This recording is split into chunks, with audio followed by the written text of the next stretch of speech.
You are 29 years old and you are good at your job. Your managing director has started leaving the room when you present. He trusts your numbers, which means you sleep better than most of your colleagues. You cover mid-cap industrials at a second-tier asset manager in Chicago. Your fund holds $4.2 billion across 60 positions. You own 8 of them. Every morning, you arrive before 6, open your 3 monitors, and begin reading. Earnings releases, management commentary, sell-side updates that say nothing. You believe the market is a mechanism for price discovery. Your job is to find where the mechanism is wrong. That belief is about to be corrected. The call comes on a Tuesday in October, just before close. It is a number you do not recognize. The voice is calm, the way surgeons are calm. The voice belongs to a man named Garrett Whitmore. He represents a family office managing $3.1 billion in private assets. The family holds 22% of Ardennes Industrial, one of your 8 companies. He would like to meet this week, before Friday's earnings call. You go. The office is in the West Loop. No signage. The elevator requires a key card. You press the card against the reader. The floor requires access. Whitmore is mid-50s, silver at the temples, white open-collar shirt, no tie. He pours 2 glasses of water without asking and sets a folder on the table. Inside, your last 3 quarterly notes on Ardennes, annotated in blue pen. Not highlighted, annotated. Someone has been reading you carefully. The family bought Ardennes 11 years ago for $4.12. It trades at $31 today. He says the family has no intention of selling. 600% return, stock fully valued.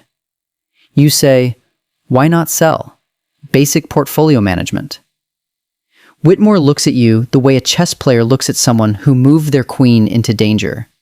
He says, walk me through the tax. Federal gains at 20%. Net investment income at 3.8.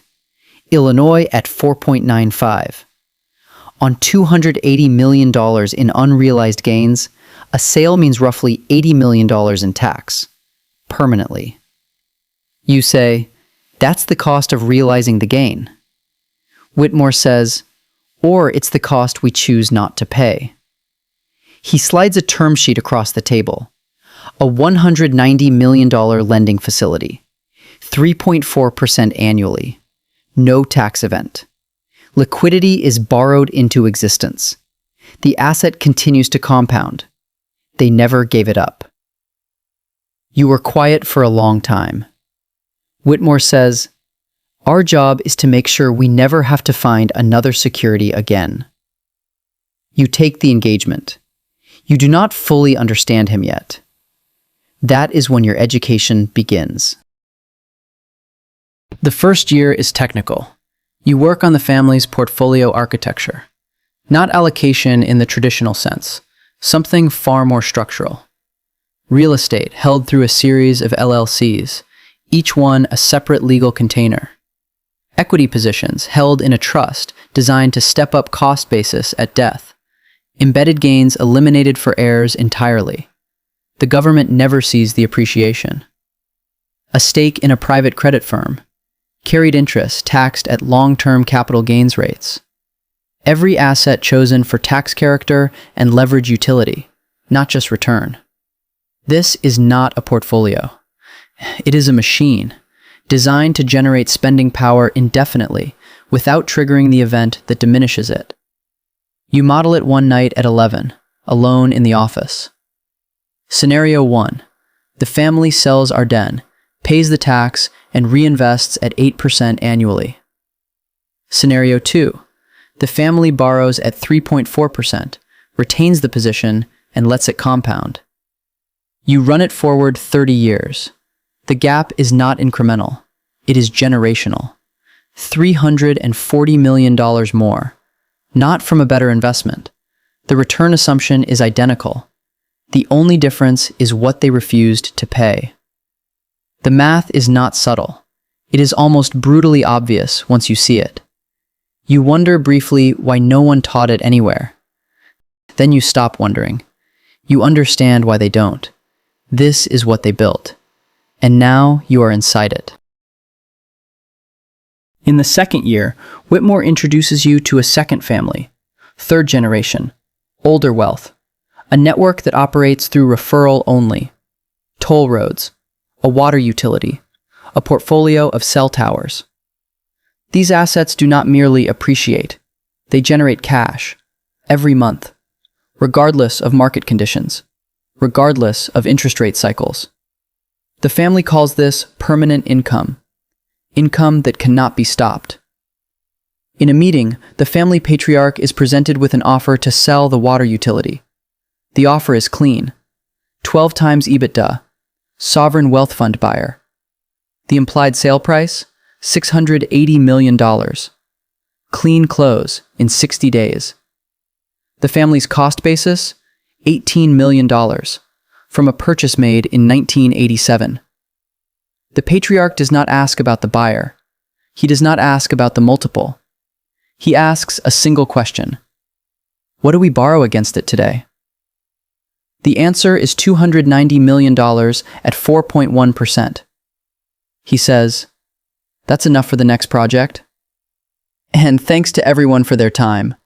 You understand, the offer was never real to him. Selling is not a transaction.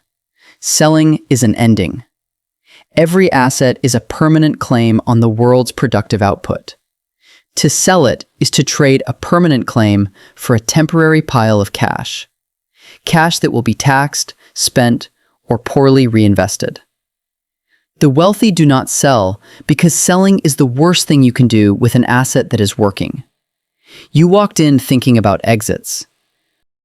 You walk out thinking about forever.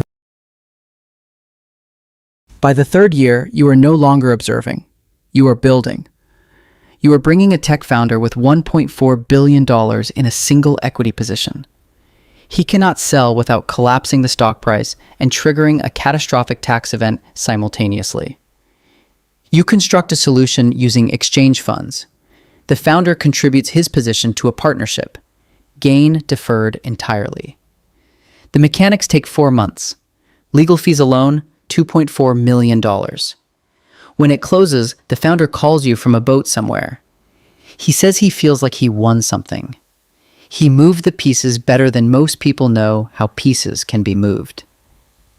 You begin to understand leverage differently, not as risk, as a tool for creating liquidity from illiquidity without ever touching the asset. The very wealthy do not think in portfolio volatility. They think in collateral quality. A piece of real estate earns rents, but it also secures a credit facility at 50% loan to value. Which funds will fund the next acquisition? This is also used as collateral. Which funds are next? The assets are not a stack. They are a lattice. Each one supports the weight of the others. Selling one piece does not merely remove its contribution. It weakens every surrounding node. You stop thinking in positions. You start thinking in structures. In the fourth year, you are brought in quietly to advise on a restructuring. A publicly traded holding company is under pressure from an activist investor. The activist is demanding the sale of its real estate assets. The activist is correct about the valuation. The logic is clean, exactly the kind of logic you used when you believed in price discovery. But you are no longer on that side. The controlling shareholder owns 41% of the equity, 2 generations of family ownership. Cost basis negligible. Embedded gain, $940 million. A sale would cost $260 million in taxes alone, before a single dollar is reinvested. It would also sever an income stream generating $38 million annually, forever, and surrender voting control over 3 office markets for the next 40 years. That influence does not appear on a spreadsheet. You cannot model it. It is structural power, compounding not in dollars but in access and relationships. You build the defense, a recapitalization, a leveraged dividend to return capital without triggering a sale. REIT, restructuring, offering the activist partial liquidity without forcing full disposition. The activist accepts. The family keeps the assets. The family keeps the city blocks. Whitmore says, "You understand now." You do. The city blocks remain. The income continues. The game moves to the next level. The wealthy do not sell because every sale is a permanent subtraction. Real wealth is built on the refusal to subtract. An asset in motion, generating income, serving as collateral, compounding, is categorically different from cash. Cash is inert, taxed when it arrives, eroded by inflation while it waits. An asset is alive. A toll road does not stop collecting tolls because its owner is having a bad quarter. The sophisticated owner borrows against the operation, paying interest lower than the asset's yield, pocketing the spread, compounding the difference into the next acquisition. The tax code is not a constant. It is a variable that responds to structure. The family that sells pays. The family that borrows does not. The family that holds until death passes the asset with a stepped-up cost basis. The government never sees the gain. This is not evasion. It is architecture. Every wealthy family of duration has an architect. Most people do not know the architect exists. Your network has narrowed dramatically in number and widened dramatically in utility. Most conversations have become performance. You cannot discuss your actual work in most rooms. The gap between what you know and what can be said becomes a permanent interior condition. Now you are working on something larger than anything you have touched before. An offer has arrived, valuing it at $2.8 billion. The embedded gain, $1.9 billion. The tax, depending on structure, ranges from $380 million to $560 million. You are threading liquidity and tax deferral through the same needle. The legal structure spans 3 jurisdictions. The IRS has been watching for 18 months. 3 weeks ago, a similar structure at another family office was challenged. The outcome is not yet known. You are building something that might not hold. You are building it anyway. Encoded into family policy, 4 generations. We do not sell. The markets open tomorrow. Tax counsel answers in 3 weeks. The consortium's exclusivity expires in 6. You hold the map. You do not own the toll roads. You do not own the city blocks. Another family is waiting. Another position. Another embedded gain. The game continues.